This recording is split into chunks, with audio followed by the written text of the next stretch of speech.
Hey, welcome back to Mike's Diabetes World. Well, not good news on the front right now, but I've been treated. I've had some glucagon, so we're going up. I'm at 4.6. Now, a lot of you are going to say, well, 4.6 isn't bad, but for me, anything below 6. And that's because I can drop pretty quick, pretty fast. So, that's where my blood sugars are going. We're on an upward trend, so that's great. Time in range, 89%, 1% above, 10% still below 3.9. Average blood sugar remains at 6.7. So, super job. This isn't a daily check-in. This is my check-in. Had an appointment with my diabetes nurse. I have a dark spot. Let's bring this down just a bit. Maybe up a bit. There we go. And so I'm going to do my check-in. And we're going to discuss what went on and what sort of different ideas. I don't know anything will come of it, but that's what we're doing today. I'll be right back.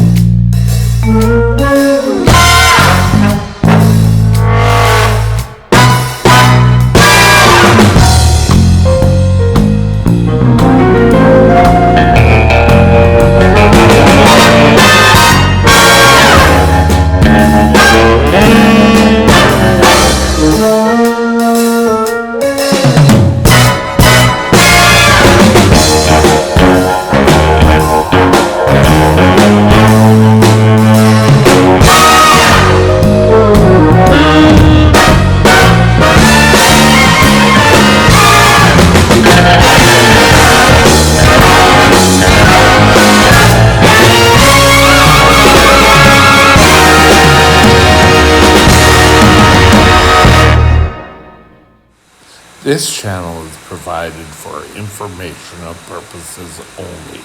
Contact your physician for any diagnostic or treatment plan.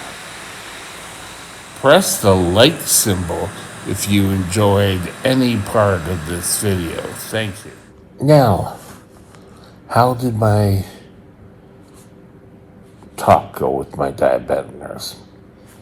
Pretty good.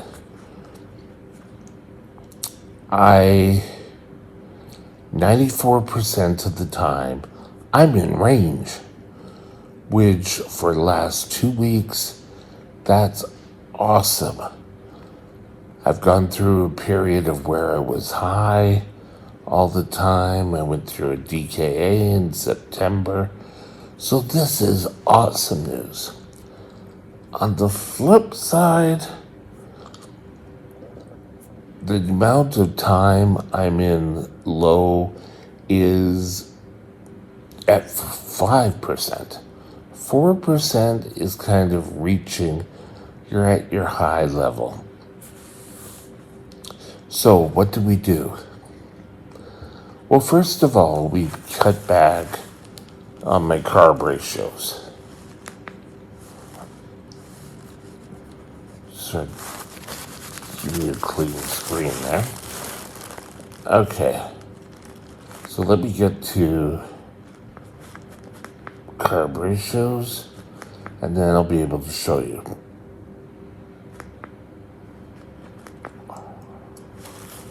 So, the higher the number, the less insulin you're going to get. So in the mornings, I'm at 3 now, which I came down from a 9.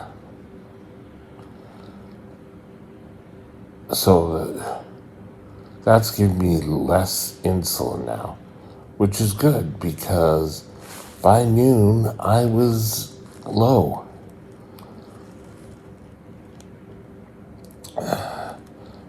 11 to 3, I'm back to 3. From 1500 to 7, I'm at 9. And then all night, I'm at 15. Which is great because at night, I'm in perfect, almost perfect control. So, there's more science behind it, but that's my understanding so far. Next, we talked about having my new pump. And this pump is this pump. This pump is a loaner from Medtronic. Now, the only problem we have with the pumps are that I can get less insulin because for about the first 48 hours, you go on to not be allowed to be in Smart Guard. You can't, you'll just work a pump like it's a regular pump. And then after the 48 hours, the pump sort of picks up on what your trends are like. And then you can switch on Smart Guard and you get all those fancy bolus and bolus information. So we discussed my changeover. I propose something. I don't know if it's a good thing, if it's a bad thing, but I want to carry on with this pump, hook up my new pump, but with only saline in it, and run it like a current pump.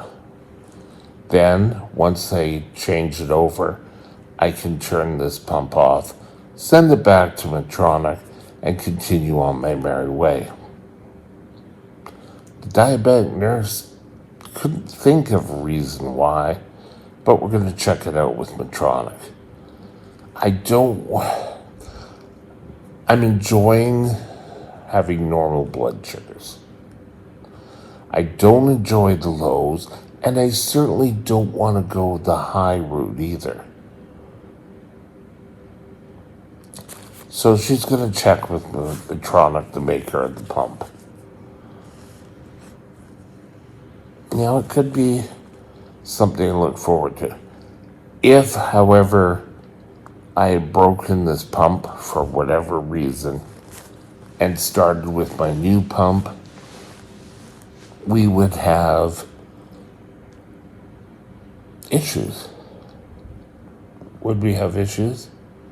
No, I'd have to start right from scratch, going through the 48 hours. So I don't know if it's a mute point or not. Just that I'm always on the verge of going high, going low, who knows. But what we're going to do is we're going to keep looking into this, and hopefully we can do something along that lines. Who knows? We talked about the progress report that Medtronic puts out.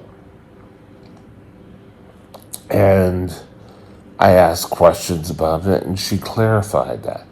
In fact, I might do a video on understanding the report because I'm starting to gain insight. And time and range, I really didn't know anything about it. I know the pump said the information, but what really does it do? If I had a diabetic dream, would be to have one visit with Dr.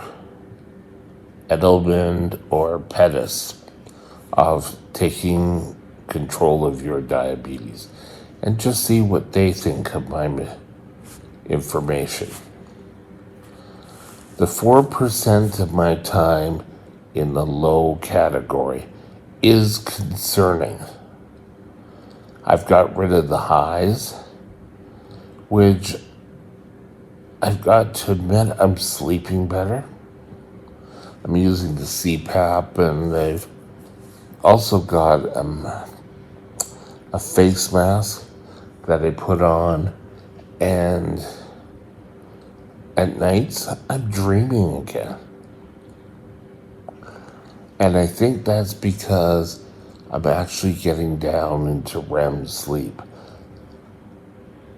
It used to be at night a care aide would come in, do what they had to do, and I would wake up. Now, not even waking up. I'm just sleeping right through. And last night, I remember they came in at 9, and I was out of it until this morning at 7. So that's a positive. Now, is that leading towards my better control?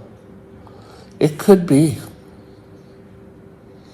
But we'll have to wait and we'll have to see on how things continue. So where we left it now is we're going to see about utilizing the pump for 2 pumps for 48 hours and then change it over to the new pump and then send this one back to Medtronic. Hopefully. We changed my carb ratio so that I would be getting less insulin to cover carbs. And this will hopefully drop my blood sugars for dropping after meals. Because the way my diabetic nurse described it to me was it's almost like you're having your carb ratio is out of whack. So, great. We talked about getting the pump information and also about ordering glucagon for my lows because eating or drinking sugar is not bringing my blood sugars up. So that's where we are. And I hope you're having a super day. And remember, March 17th is the day that we set for Control Day. Get your appointments done. Let's get set. Let's go for being the best diabetics we can be. Notice I didn't say perfect. And with that, have a super day, and we'll talk later. Bye now. If you enjoyed the video, please consider subscribing. Thank you. My email is mikesdiabetesworld@gmail.com. mikesdiabetesworld@gmail.com.